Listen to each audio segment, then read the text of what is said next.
अलैकुम वरहमतुल्लाहि वबरकातुहू। उम्मीद है मेरे तमाम अहबाब और मेरी तमाम माँ बहनें खैर व आफ़ियत से होंगी। रब ताला आपको खुश व खुरम रखे।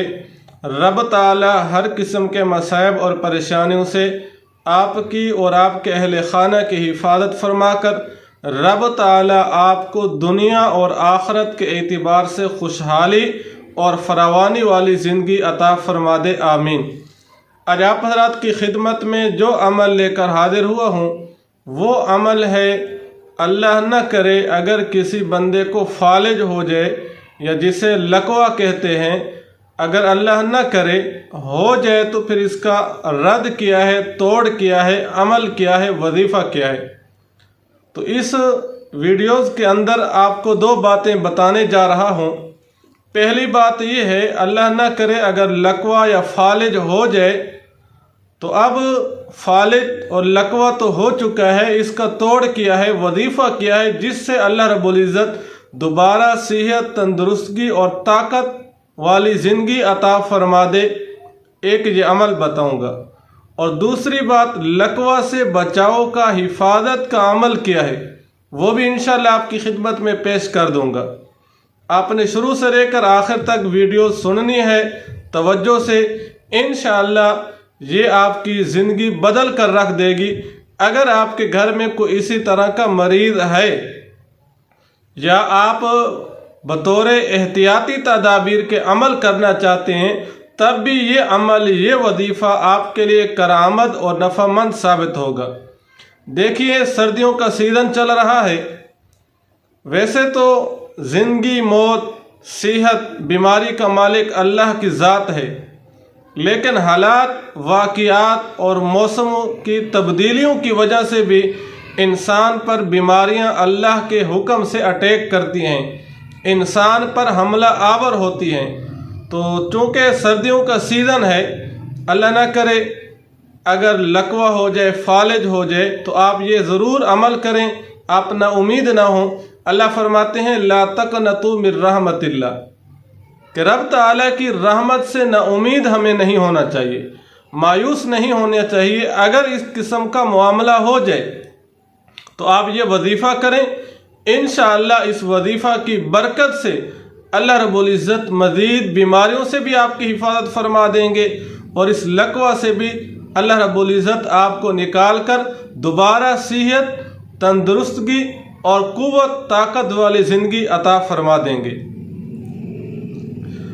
तो सर्दियों का सीज़न चल रहा है, अल्लाह ना करे अगर ये मामला हो जाए तो आप ये ज़रूर अमल कीजिए।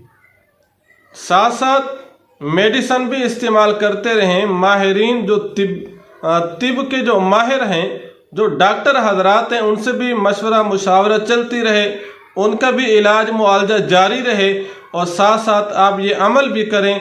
इंशाअल्लाह ये अमल आपके लिए नफ़ामंद और करामत साबित होगा। वो अमल ये है, कुरान मजीद दूसरा पारा सूरतुल बकरा की आयत नंबर 144 है। क़द नरा तक़ल्लुब वजहिका फिस समाई फलनुवल्लियन्नका क़िबलतन तरज़ाहा फवल्लि वजहका शत्रल मस्जिदिल हराम। इस आयत करीमा को आपने यहाँ तक पढ़ना है। 3 अमल हैं। पहला अमल ये है कि ये आयत करीमा दूसरा पारा सूरतुल बकरा की 144 आयत, फवल्ली वजहका शत्रल मस्जिदिल हराम, यहाँ तक आपने किसी कागज़ पर लिख देना है। कागज़ पर लिखने के बाद जो मरीज़ आपके घर पर मौजूद है, आप उसके गले में तावीज़ बनाकर डाल दें। इंशाअल्लाह लकवा से रब ताला आपकी हिफाजत फरमाकर, सेहत अता फरमाकर रब ताला पहले वाली ज़िंदगी आपको अता फरमा देंगे। दूसरा अमल ये है कि आप यही आयत करीमा 101 मरतबा पढ़कर पानी पर दम करके जिस बंदे को फालिज हुआ है, लकवा हुआ है, आप वो पानी पिला दें। इंशाअल्लाह रब ताला सेहत वाली दोबारा ज़िंदगी अता फरमा देंगे। और तीसरा अमल ये है जो मैंने शुरू में बात कही थी, बतौर हिफाजती तदाबीर, اگر آپ چاہتے ہیں کہ رب تعالیٰ بیماریوں سے میری حفاظت فرمائے، رب تعالیٰ لقوہ فالج سے میری حفاظت فرمائے، تو آپ یہ تیسرا عمل ضرور کیجئے، رب تعالیٰ آپ کی حفاظت فرما دیں گے۔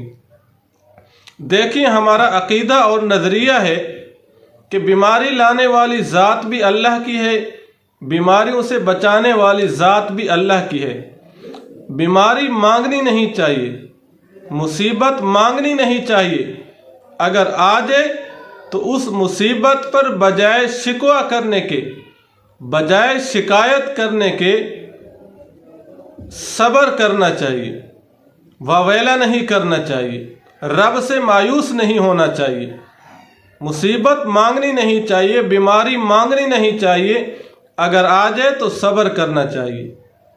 اور بیماری اللہ کی طرف سے ایک نعمت ہوتی ہے، مانگنی نہیں چاہیے۔ اللہ کے پاک پیغمبر علیہ السلام فرماتے ہیں، اگر کسی مسلمان کے پاؤں پر کانٹا چبھ جائے، اللہ اس کا بھی بدلہ عطا فرماتے ہیں مسلمان کو۔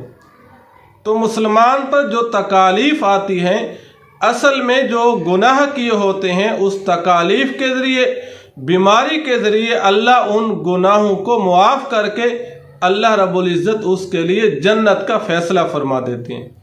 آج ہمارے ہاں معاشرے میں مشہور یہ ہے، اگر کسی بندے پر بیماری حملہ آور ہو جائے، لوگ کہتے ہیں فلاں بندے کو اللہ نے پکڑا ہوا ہے، اس بندے نے نافرمانی کی تھی، گناہ کیا تھا، اللہ کو ناراض کیا تھا، اب اللہ کی پکڑ میں ہے۔ ایسی بات نہیں ہے، یہ بات پیغمبر علیہ السلام کی شریعت کے بھی خلاف ہے، قرآن مجید کی جو ترتیب ہے قرآن مجید کے خلاف ہے، قرآن مجید کی تعلیم کے خلاف ہے۔ حضرت ایوب علیہ السلام کا واقعہ پڑھ لیجئے۔ تمام انبیاء علیہ السلام پہ مصائب آئے تھے، تکالیف آئے تھے، تو یہ تکالیف آنا اللہ کی پکڑ نہیں ہوتی، اللہ کی طرف سے ناراضگی نہیں ہوتی۔ اگر آ جائے تو ہمیں صبر کرنی چاہیے، ہمیں اللہ سے عافیت مانگنی چاہیے، مصیبت نہیں مانگنی چاہیے، اگر آ جائے تو ہمیں صبر کرنا چاہیے۔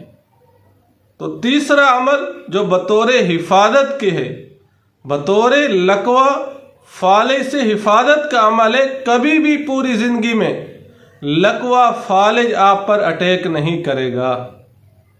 وہ عمل ہے قرآن مجید 30 پارہ میں جو سورۃ الشمس ہے، روزانہ صبح کی نماز کے بعد جب اشراق کا وقت شروع ہوتا ہے، اس وقت ایک مرتبہ یہ مکمل سورت پڑھ کر اللہ سے آپ دعا فرمائیں، اللہ کی بارگاہ میں عاجزی کریں، رب تعالی لقوہ جیسی بیماری سے آپ کی حفاظت فرما دیں گے۔